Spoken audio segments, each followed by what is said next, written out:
Ma'am, I'm sorry. We did everything we could. The doctor's words sliced through me like glass. My throat burned, but no sound came out. I stared at his lips moving, waiting for different words, better words, but they never came. No, I whispered, shaking my head. You didn't try hard enough. She's only 12. She still laughs at cartoons. My voice cracked. The nurse touched my arm. She didn't suffer. It was quick. Don't say that to me. I yanked my arm back, gripping the photo I carried in my bag. My daughter's smile beamed up at me from the paper, cruelly alive when she wasn't. The doctor lowered his gaze. I'll give you a moment. He walked away, leaving me in the smell of antiseptic and quiet sobs. I pressed my forehead against the cold wall. Baby, please wake up, I whispered to no one. My chest felt like it was collapsing in on itself. A voice came behind me, too familiar. So, it's true, I turned. My sister Lila stood there in her red coat, her face unreadable. Why are you dressed like you're going to a party? My voice came out sharp. She glanced down at her coat. I was out when I got the call. Don't start with me. Don't start? I laughed, broken and raw. My daughter is gone, and that's what you say? She shifted her bag on her shoulder. I didn't mean it like that. I don't know what to say. You could try. I'm sorry, I snapped. Her lips tightened. Of course I'm sorry. But what's yelling going to do? It won't bring her back. I felt my knees weaken. I grabbed the chair beside me, sinking down. Don't you dare say her name like she's just some body in a morgue. She was my everything. I know she mattered to you, she said, almost too quickly. I looked up at her. My voice rose. She mattered to everyone. She mattered to this world. She exhaled, long and loud. Look, grief makes people say things. I didn't mean. You didn't mean? You always say that. Every time you cut me, I didn't mean it. My hands shook. But today isn't about you, just leave me alone. For a moment, she actually looked at me. Her eyes flickered, cold, distant. Then she said, Fine, call me when you've made arrangements, and walked away. Her heels clicked against the tile until they faded into silence. I stared at the floor. I couldn't breathe. I pressed the photo against my heart. I don't want arrangements. I want her back. The nurse returned softly. Would you like to see her? My stomach lurched. She'll be cold, yes, but it can help. I forced myself to nod. Take me. We walked down the hall, each step heavy. When I entered the room, the world narrowed to the small body lying still under a white sheet. I touched her hand. It was already cool. I gripped it anyway. Mommy's here, I whispered. My tears fell onto her skin, sliding down her arm. I promised I'd protect you. I promised. The nurse set a chair beside me and left. I bent close, pressing my forehead to her knuckles. Do you remember our song? The silly one we sang while brushing teeth? Sing it with me, baby, please. My voice broke into a sob. Please, silence. Only silence. I stayed like that until the lights overhead buzzed louder than my thoughts. My phone vibrated. I pulled it out with trembling fingers. It was a message from Lila. Don't forget to send me the funeral details. I have a lot going on. My mouth fell open. Rage cut through my grief. I wanted to scream, but all I did was type back. She just died. And you have a lot going on? No reply came. I shoved the phone back in my pocket and looked at my daughter. She doesn't care. She never did. The room swam. My vision blurred, but I stayed, whispering stories into her still ears. How she used to run barefoot in the yard. How she begged for ice cream even in winter. How she hugged me so tight I thought my ribs would crack. Finally, a nurse touched my shoulder gently. We'll need to prepare her soon. I kissed my daughter's forehead, tasting salt and loss. I'll come back tomorrow. I'll never stop coming back. As I walked out, I heard laughter down the corridor. Nurses chatting, doctors passing by. The world moved on while mine ended. I leaned against the wall, sliding down until I sat on the cold floor.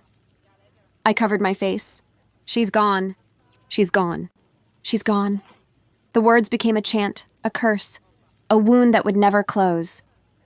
And somewhere in the back of my mind, beneath all the grief, a shadow whispered, This isn't the last betrayal you'll feel. I want lilies at the funeral, I told the funeral director, my voice hoarse. She loved lilies, he nodded. We can arrange that. Do you have a date in mind? I hesitated. Saturday. Everyone can make it then, the director scribbled notes. I'll confirm the arrangements. When I stepped outside, my phone buzzed. A message from my cousin. Did you hear about Lila's housewarming? Same day as the funeral. Is that real? I froze. My hands shook as I called Lila immediately. She picked up on the third ring. What? She answered, her tone clipped. You're having a party Saturday? My voice cracked. Yes, why? She asked, almost amused. Because that's the day I bury my daughter. There was silence, then a sigh. I already sent the invitations. People need something cheerful. Funerals drag everyone down. I nearly dropped the phone. Are you serious? You think your party matters more than her funeral? Don't twist my words, she snapped. I didn't say that. You didn't have to. You just showed me, she huffed. You always make everything about you. This is my housewarming. People have been waiting months. Months! My child just died last week. My voice rose. Couldn't you change the date? Canceling now would look ridiculous, she said flatly. Not everyone wants to sit in black clothes crying. I swallowed hard. So you'd rather people drink wine in your kitchen than stand by me while I lower my daughter into the ground? She chuckled under her breath. Honestly, yes. People need life, not death. I ended the call before my rage burned me alive. Later that night, I sat with my aunt in the kitchen, my hands shaking around a mug. Did you know? I asked her, she sighed. She told me. I begged her to reschedule, but she wouldn't. Why? My voice trembled. She said people are tired of sadness. She thinks joy will balance things out. Balance? I slammed the mug down. There is no balance.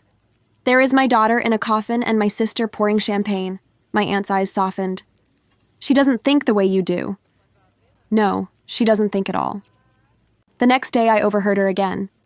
I had gone to drop papers off at my mother's house when I heard Lila's voice drifting from the living room. She was on the phone laughing. Yes, Saturday. Perfect timing, she said cheerfully. People need a celebration, not endless crying. I refused to let my week be ruined by all that mourning. My chest went cold. I stepped into the doorway. You refuse? She turned, startled. You're eavesdropping. No, I'm listening to my sister mock my daughter's death. She rolled her eyes. Don't be dramatic. Dramatic? My voice shook with fury. You scheduled a party on her funeral day and now you laugh about it? It's not about you, she shouted back. I worked for this house and I won't let your tragedy steal my moment. I staggered back, her words cutting deep. Steal your moment? My child is dead and you think I'm stealing from you? She crossed her arms. You've always wanted sympathy. Now you have it. Isn't that enough? I couldn't breathe. I don't want sympathy. I want my daughter. We glared at each other until my mother entered, holding her cane. Enough, she barked. This is not the time, but the damage was already done. I saw it in my mother's eyes, disappointment in Lila, sorrow for me. That night, calls started trickling in. Some cousins whispered, maybe it's a misunderstanding. Others muttered, how could she? The family split like glass under pressure. When one relative asked me quietly, will you go to her housewarming after the funeral? I almost laughed. I'll be at the cemetery, not sipping wine. I lay in bed later, staring at the ceiling, memories clawing at me. Lila mocking my clothes when we were teenagers. Lila flirting with the boy I loved. Lila smiling sweetly in front of others, only to whisper poison into my ear. Every moment sharpened now into one truth. This wasn't a mistake. She chose this, and I felt the first spark of something darker than grief. The morning of the funeral, I stood in front of the mirror, fastening the black dress I never wanted to wear. My aunt knocked softly. Are you ready? She asked. No, I whispered. But I have to be. When we arrived at the church, the coffin was already waiting at the front, surrounded by lilies. My hands trembled as I touched the polished wood. Sweetheart, I whispered. I'm here. A cousin leaned close. I wish more of the family had come. What do you mean? My voice tightened. He glanced away. Some went to Lila's party. They said they already gave their condolences. I nearly collapsed. They chose her party over this? He didn't answer. He didn't need to. The silence was enough. When the service began, the pastor spoke words I barely heard. I kept my eyes on the coffin, my fingers gripping the edge of the pew. During the hymn, I leaned toward my mother. Did you know people went to her house? She closed her eyes. Yes, I begged them not to. My throat ached. So my daughter is forgotten already? No, she said firmly. She lives in you. But people are weak. After the hymn, I stepped outside for air. My cousin approached again, lowering his voice. I drove past her house earlier. There was music, laughter, cars lining the street. I stared at him, numb. Well, my daughter's coffin is here. They're drinking champagne there? He swallowed. Yes, my fists clenched. She buried me twice. First my daughter, now my dignity. When it was time to carry the coffin, my knees buckled. Friends steadied me as I walked beside it. As the box lowered into the ground, I whispered, I'm sorry, baby. They couldn't even give you this one day. Beside me, my aunt murmured, she would hate this. She would hate how divided everyone is. I know. I pressed my hand over my mouth to keep from screaming. A neighbor leaned close. I'm so sorry. I would have come even if no one else did. Thank you, I whispered. Your presence means more than words. But even as people comforted me, I heard murmurs. Lila's house looks beautiful. Did you hear about the wine she ordered? I turned, glaring at them. You're standing over my daughter's grave and you're talking about her party? They looked away, embarrassed. I closed my eyes, breathing hard. Inside my chest, something shifted. The grief was still there, sharp and raw, but beneath it boiled rage. Later, at the small gathering after the burial, my uncle approached me. She should have rescheduled. It was cruel. It wasn't thoughtless, I said bitterly. It was deliberate, he frowned. You think so? I know so. She's been waiting her whole life to overshadow me. I clenched my fists under the table, remembering every smirk, every time she whispered poison into ears that believed her. That night, back home, I sat alone with my daughter's photo. She stole your dignity today, but I won't let her steal mine. I pulled out a notebook and began that never healed. She mocked me when I wore hand-me-downs. She flirted with the boy I loved. She whispered lies until my friends... She called me dramatic when I cried the first time my daughter got sick, page after page filled with her cruelty. By the time I stopped, my hand ached, but my resolve was clear. This isn't grief talking. This is truth. She buried my child with one hand and raised her glass with the other. I pressed the pen down so hard it nearly tore the page. You took her dignity, Lila, but I'll make sure you never take mine. I closed the notebook and set it beside the photo. My daughter's smile looked back at me. For the first time that day, I didn't cry. Instead, I whispered, I will carry you, and I will not let her win. I laid the stack of papers on the table and smoothed the edges with my trembling hands. My daughter's face stared back at me from each one, her school photo, her bright smile, framed by the words of her obituary. My aunt's voice shook. Are you sure about this? Yes. I slid the papers into my purse. If they choose to forget, I'll remind them. You'll cause a scene. Good, I said. Some scenes need to be caused. When I arrived at Lila's house, laughter spilled from the windows. Lights blazed, music thumped, glasses clinked. I tightened my grip on the purse and pushed the door open. The room fell silent. Every glittering dress, every polished shoe turned toward me. I stood there in my black dress, a shadow among their gold. Lila stepped forward, her smile too wide, too bright. You came, she said sweetly. Yes, I said, my voice steady. I came, she gestured to the room. We're just celebrating. You didn't need to. I know what you're celebrating. I pulled out the first obituary and handed it to the woman nearest me. In case you forgot what today is. The woman's face flushed. She whispered, I didn't forget. She slipped out the door a moment later. I moved to the next guest. Here, I said, pressing the paper into his hand. Read it. He glanced down, then at me. His mouth opened, but no words came. He left his glass half full on the counter and followed the first woman out. Lila's voice rose, sharp but strained. Stop this. You're embarrassing yourself. No. I looked at her, then at the room. You embarrassed me? You humiliated my daughter. Murmurs spread through the guests. Some shifted uncomfortably. Some avoided my eyes. I handed another paper across the table. In case you forgot she was 12. In case you forgot she died last week. In case you forgot today was her funeral. A man muttered, I should have gone, and slipped out. Lila snapped, her smile cracking. You've made your point. I'm not finished. I turned to the couple near the fireplace and gave them each a copy. Read her name. Say it out loud. The woman's lips trembled. Anna, she whispered. The sound of my daughter's name in that glittering room made my chest ache. I looked back at Lila. Her jaw tightened, her hands clenched. Why are you doing this? She hissed. Because you buried her twice. Once in the ground. Once under your music and wine, gasps echoed. Someone whispered, she's right. Lila turned on them. Don't listen to this drama. She thrives on pity. Pity? My voice cracked.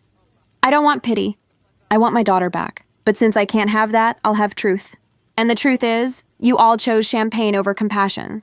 The room shifted. More glasses were set down. Shoes scuffed as people edged toward the door. I pressed another obituary into a man's hand. Take it home. Remember her. If you won't stand with me, at least don't erase her.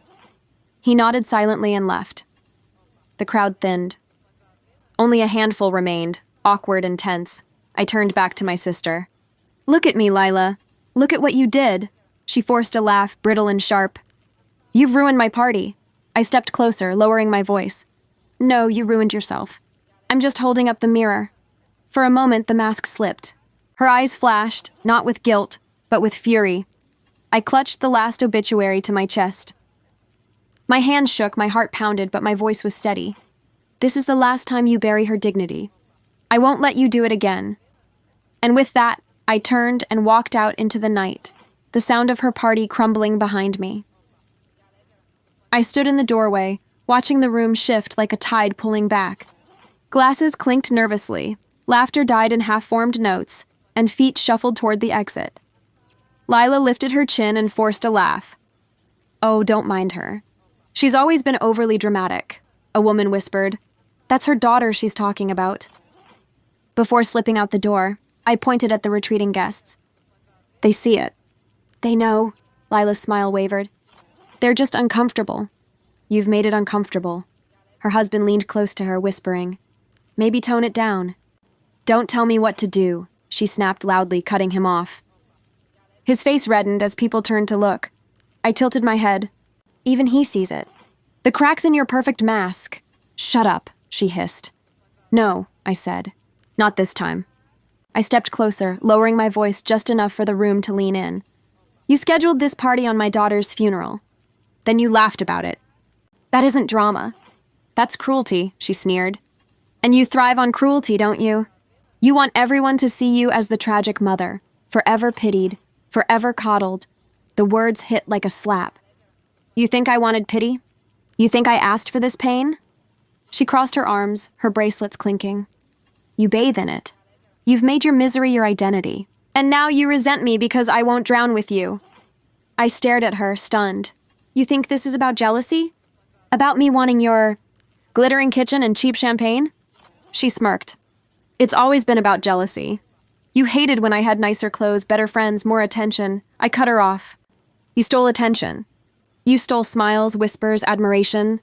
And still, you couldn't stand that people loved me for something real. Her eyes narrowed. Loved you? They pitied you. That's all they ever did. Poor broken mother, poor sad sister. I was tired of it. So you buried her dignity to feel taller? My voice rose, shaking. You made sure your joy would overshadow my sorrow? Her mask slipped further. Yes, she spat. Because I'm done living in your shadow of grief. Done being the sister of tragedy. Gasps filled the room. Someone muttered, she admitted it. I stepped back, my stomach turning. You wanted this. You wanted me small. You wanted me crushed so your shine would blind them. She glared, her lips trembling. Better to shine than to rot. Rot? I whispered. My daughter was 12. She laughed at cartoons. She sang while brushing her teeth. She was life itself. And you call her death rot? Her husband's voice shook. Lila, stop, she turned on him. Don't you start siding with her. You've never understood. I understand enough, he said quietly. Enough to see who you are right now. Her face flushed red. You're all against me. I shook my head. No, you're against yourself. You've been against me since we were children, but tonight? Tonight you showed everyone the truth. She stepped closer, whispering through clenched teeth. I should never have let you in here. I met her eyes. You didn't let me in. I walked in, and I'll keep walking in until people remember what you tried to erase. Her hands trembled. Get out. Gladly, I said, raising my voice so all could hear. But not before you hear this. This was never about me. It was about her. My daughter. The one you mocked with your laughter and buried under your music. You can wear your mask tomorrow, next week, next year, but they'll all remember this night. Silence blanketed the room. Her husband finally spoke, his voice low but firm. Maybe she's right. Maybe this wasn't about celebration. Maybe it was about you. Lila's eyes widened. How dare you, I interrupted. How dare you steal what little dignity was left for my child? She sputtered, but no words came. I turned, my purse clutched tight, my hands shaking but my back straight. You tried to bury me too, Lila, but I'm still standing. And with every step toward the door, I felt her mask shatter behind me. The first time I heard it was at the grocery store. 2 women whispered near the fruit stand, their voices sharp. She scheduled a party the day of her niece's funeral, one said. The other gasped. Who does that? Heartless. I walked past, my basket clutched tight. They didn't even notice me. That night, my neighbor knocked on my door with a casserole. I don't know what to say, she murmured. Say nothing, I replied softly. Just sit with me. We ate in silence, the warmth of the food grounding me more than her words.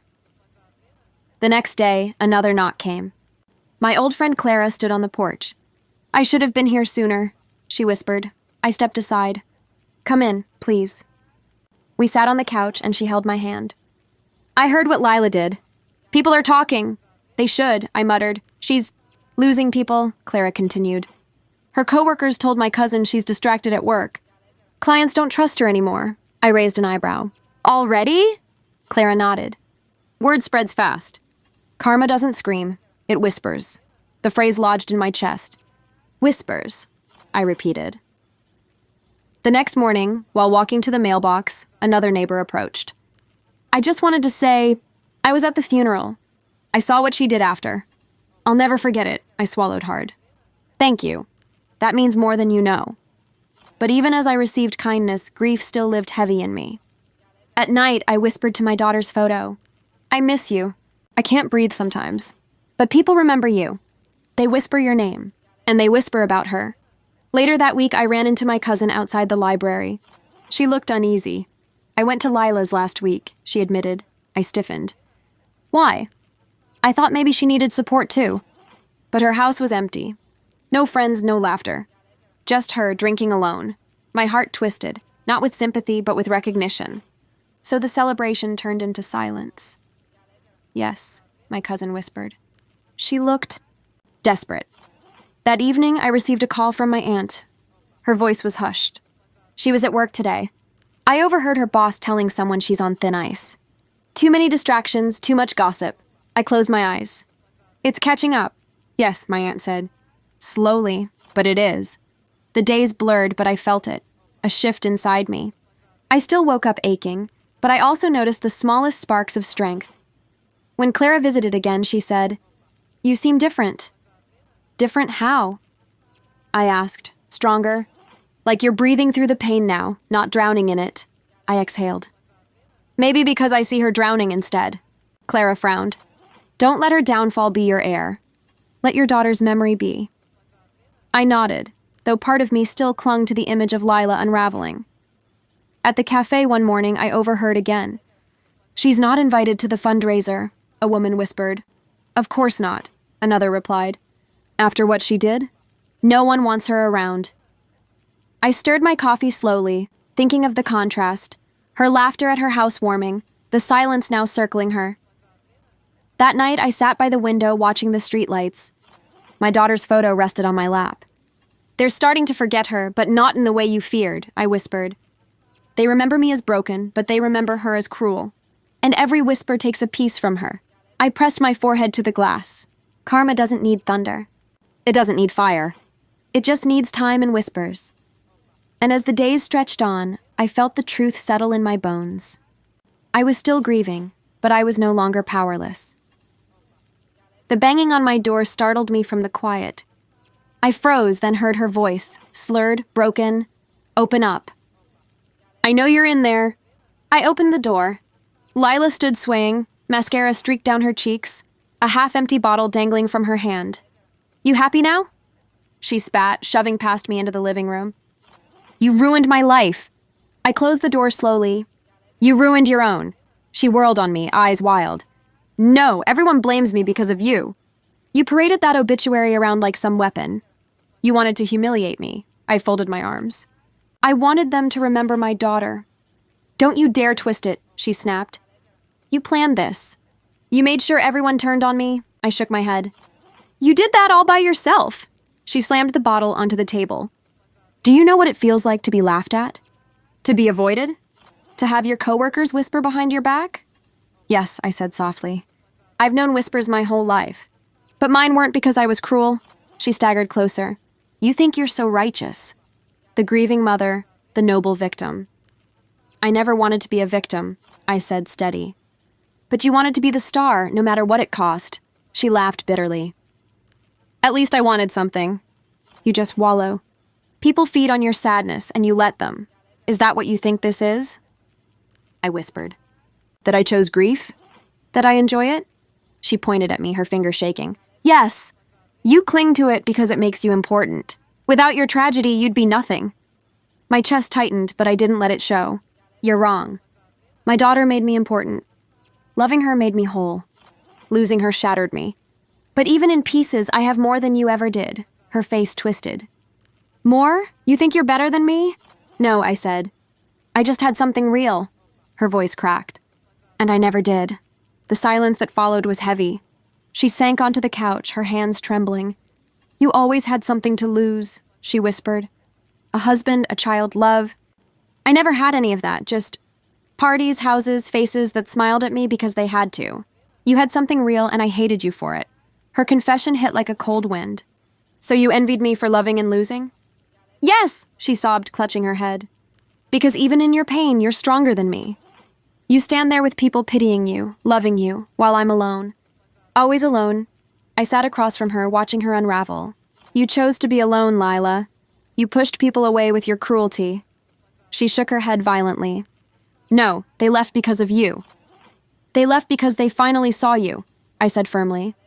"All I did was hold up the mirror." She lifted the bottle again, her hands unsteady.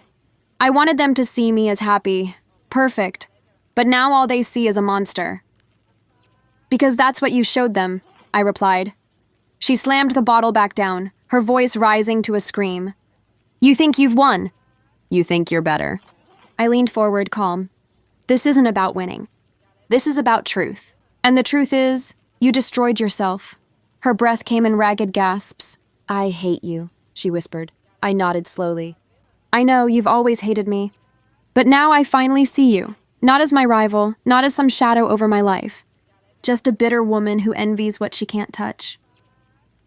Her eyes filled with tears, but there was no fight left in them. "I wanted your life. Even the broken pieces." I stood, my voice quiet but unyielding. "Then you'll always be empty. Because my life, even in ruins, is mine. And yours is nothing but the mask you wore until it cracked." She buried her face in her hands, sobbing. I watched her crumble and felt no victory, only clarity. For the first time, I didn't need to raise my voice, didn't need to strike back. Her unraveling was enough. I walked to the door and opened it. "Go home, Lila. There's nothing left for you here." She staggered past me, muttering curses drowned in tears. As the door closed, I leaned against it, my heart steady. She thought she had broken me, but tonight I saw the truth. I didn't need to lift a finger. She was breaking herself. My aunt called first. "Her husband moved out," she whispered. I tightened my grip on the phone. "He left?" "Yes, said he couldn't live with the lies anymore." She begged, but he packed his bags.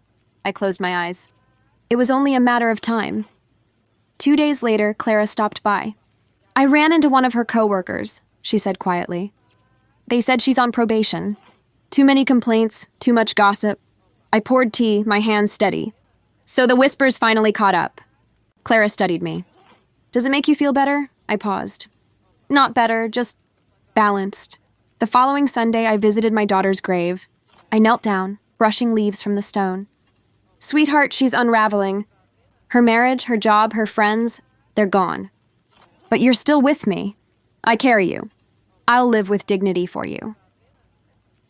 The wind rustled the flowers, and for the first time, my chest didn't feel like it was caving in.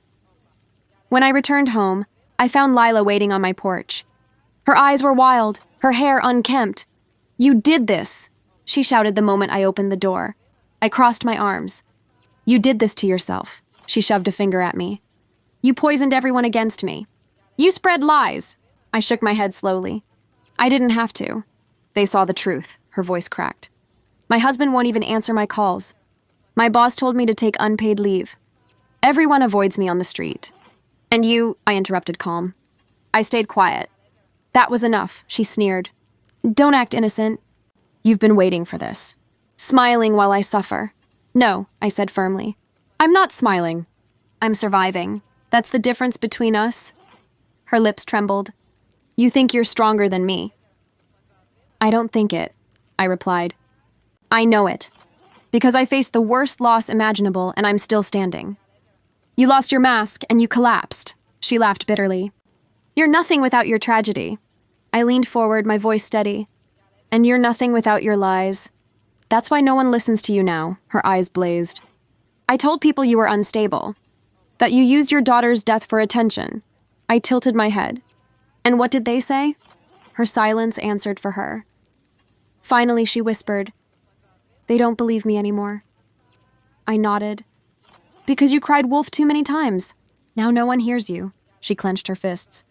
I won't let you win. There's nothing left to win, I said softly. You already lost. For a moment, her bravado cracked, and I saw the emptiness underneath. She turned abruptly and stormed off the porch. Clara called that night. I heard she tried to spread rumors about you again. But everyone just shrugged. I smiled faintly. The power shifted. I don't need to fight her. She's fighting herself. Clara's voice softened. And you? How are you? I looked at my daughter's photo on the table. Still hurting. Always hurting. But the pain doesn't control me anymore. I control it. For the first time, the words felt true. I hadn't seen her in weeks. People said she barely left the house. Others said she wandered the streets at night, muttering to herself. I didn't ask for updates, but they reached me anyway, whispered like warnings. One evening, Clara sat with me at the kitchen table. She's falling apart, she said quietly. I sipped my tea. I know. She called me last night, Clara continued. Begged me to speak to you. Said only you could save her reputation. I set the cup down. Her reputation isn't mine to save. She's desperate, Clara pressed. Lonely. She was never lonely when she laughed at my pain, I murmured. Now she tastes the silence she gave me. Clara hesitated. So what will you do? Nothing, I said. Her collapse isn't my victory. It's her own reflection. A few days later, I saw her.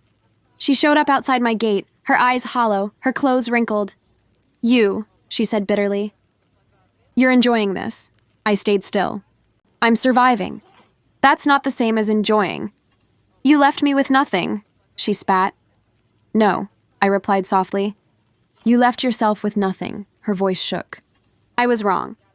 I shouldn't have said those things. But you, I raised my hand. Don't apologize if you don't mean it.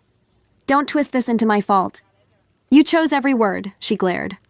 You think you're above me? No, I said. I think I'm free of you. Her lips trembled, but she had no answer. She turned and staggered away. That night, I pulled the last copy of the obituary from my drawer.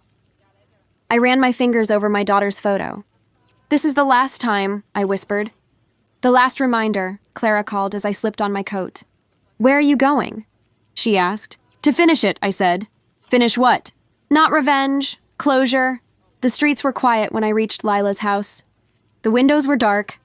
I walked to the door, my steps steady. I placed the obituary on the mat, smoothing it flat with my hand. For memory, I whispered, not for war. As I turned to leave, the door creaked open. She stood there, hair tangled, face pale. What is this? She demanded, holding the paper. It's her obituary, I said. The one you mocked. The one you tried to bury under your laughter. I'm leaving it here, not as a threat, but as truth. She lived. She mattered. You don't get to erase that. Her hands shook. You still want to humiliate me? No, I said calmly. I don't need to humiliate you. You've already done that yourself. She stared at the page, her mouth opening and closing, but no words came. I turned and walked into the night, her silence echoing louder than her screams ever had. The next morning, Clara visited again. Did you see her? She asked. Yes. And? I left the obituary. She knows now this isn't about revenge. It's about memory. Clara studied me. And you?